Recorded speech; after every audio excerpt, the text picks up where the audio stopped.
Hey guys, how's it going? My name's Carlos. If you're watching this video, you're either going to take our Rpod 193 or Rpod 196. The systems are the exact same. So we're going to go over the 196, but if you're taking out the 193, like I said, the systems are almost exactly the same. There's a few things that we need to go over that are very important on the operation of the trailer. The 12-volt system, the sewer, the fresh water, the slide out, how to hook it up, how to adjust it, how to level it, all that stuff. So we're going to be going over all those things to make sure that you guys get the most use out of it and that you guys are being safe and that everything goes smoothly. So the first thing we want to do when we get to our campsite is chalk our wheels. So meaning we want to put our little blocks, making sure that when we unhook that this trailer isn't going to go anywhere. Unfortunately, I learned that lesson the hard way. I got in a little bit of a hurry. I forgot to do that, and a new bumper later, I learned myself a very hard lesson. So let's try to avoid that, guys.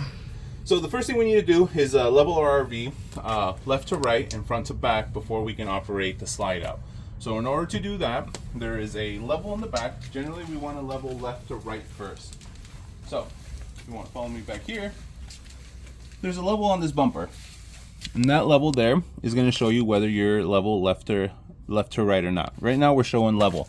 But let's say that you need to bring up this left side a little bit higher. So what you want to do is use these wheel blocks in order to do that. And so you want to back over them. So you can start with one. If one's not enough, you can build a little pyramid and do two. You can stack another one on here, and you can make even a bigger pyramid to do as high as 4. So if you need to do that, make sure you're using the wheel blocks. Once you level yourself left to right using the level in the back bumper, then what you're going to want to do is level front to back. In order to level front to back on this 196, you want to use that gauge there. And generally, this guy has a manual tongue jack. So what you want to do is, sometimes this can get in the way. So you want to get this guy out of the way. And then use your manual tongue jack. So this guy going to the left will extend it, going to the right will retract it. And so you want to adjust that manually until you get your front to back. Once you get your front to back and your left to right all level, then what you want to do is you want to stabilize your unit using the stabilizer jack. These jacks are not meant to level the unit. These jacks are simply meant to stabilize them. So you engage your stabilizer jacks with your wrench here, and you go down till you feel a nice little tight pressure, and you go around and do that on all 4 corners. Like I said, these are not meant to move or to raise. They're simply made to stabilize your unit, so that way when you're walking around, you're not shaking the unit too much. So again, once you're stable, once you're level, left to right and back to front, then you can work the slide out. And I'll show you how to do that right now, guys.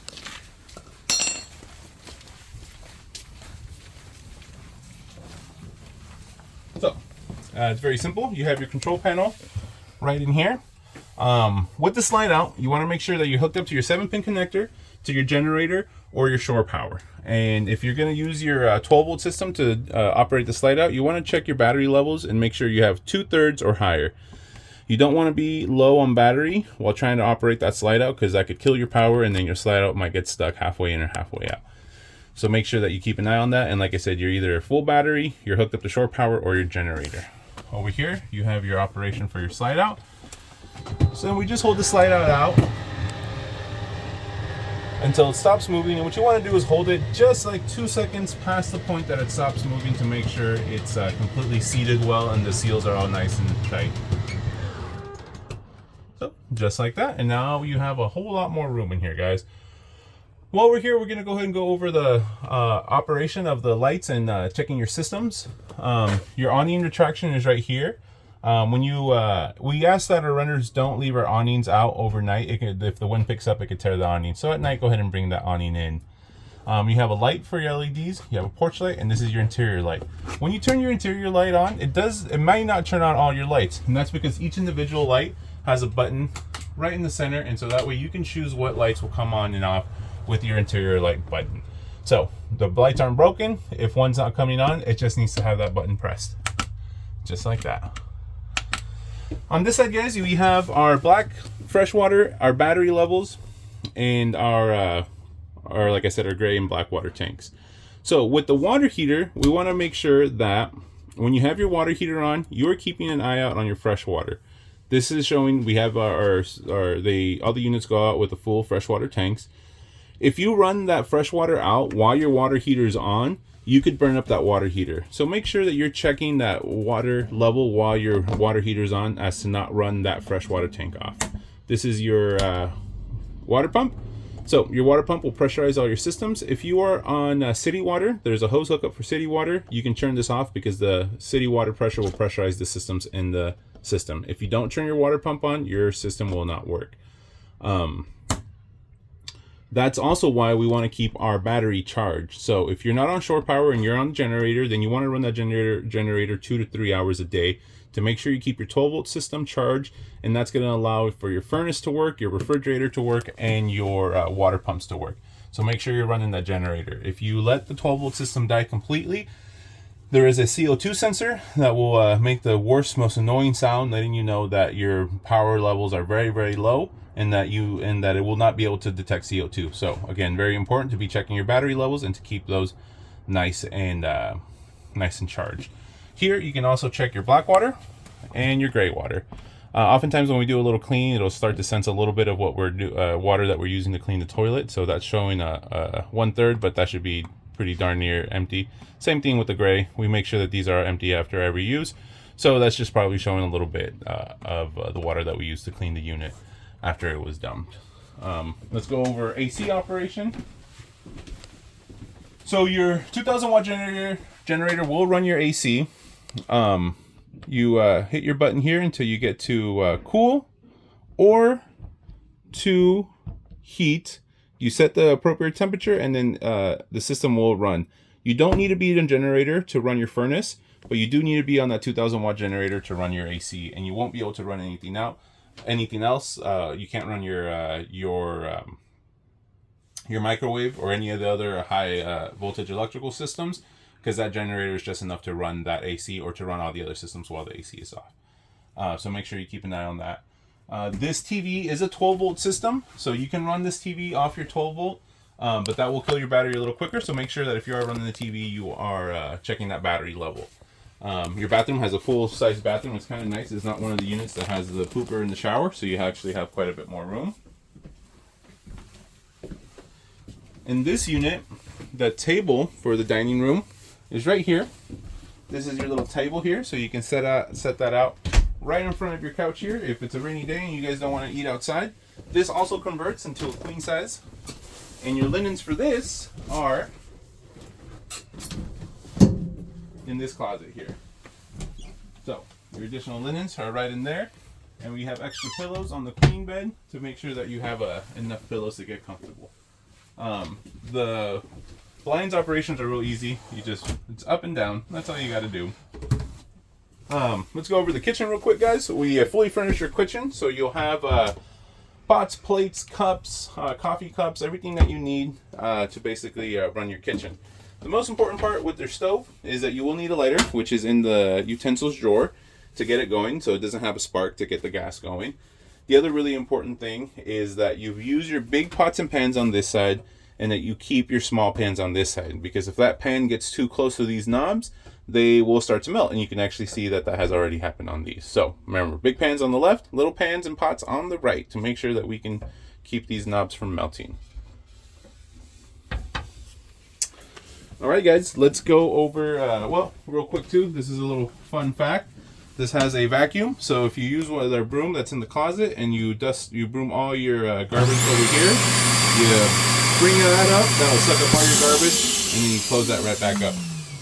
Your refrigerator will run off of shore power or gas. So to turn on your refrigerator, you hit your on button.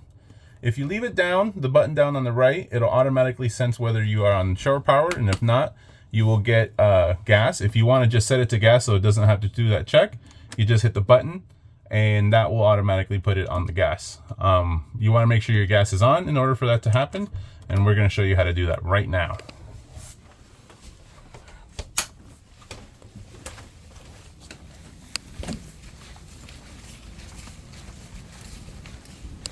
So this is your gas tank.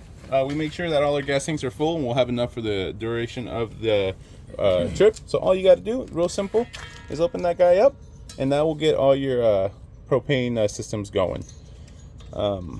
When you're hooking your vehicle up to a hitch, it's a pretty simple operation. You bring this up all the way. You take this foot off once it's all the way to make sure that doesn't catch on anything. You hook up these guys to your hitch as well as your 2-inch ball. So you hook up those guys on the bottom. This red cable is your emergency release brake. So if this snaps, in case you come uncoupled, this will engage the trailer brakes in the trailer, so that way the trailer doesn't move too far down the road without you being connected to it. So that's a nice little safety option. Once you get your ball on, you put this guy down. Make sure you put your pin in to keep that from becoming uncoupled. Your 7-pin connector is this guy here. So you want to make sure that that's connected, and give yourself a little brake check and a signal check before you leave any place to make sure you are running safely and that you're going to be signaling accordingly. Let's go over your to how to dump your tanks. So in here,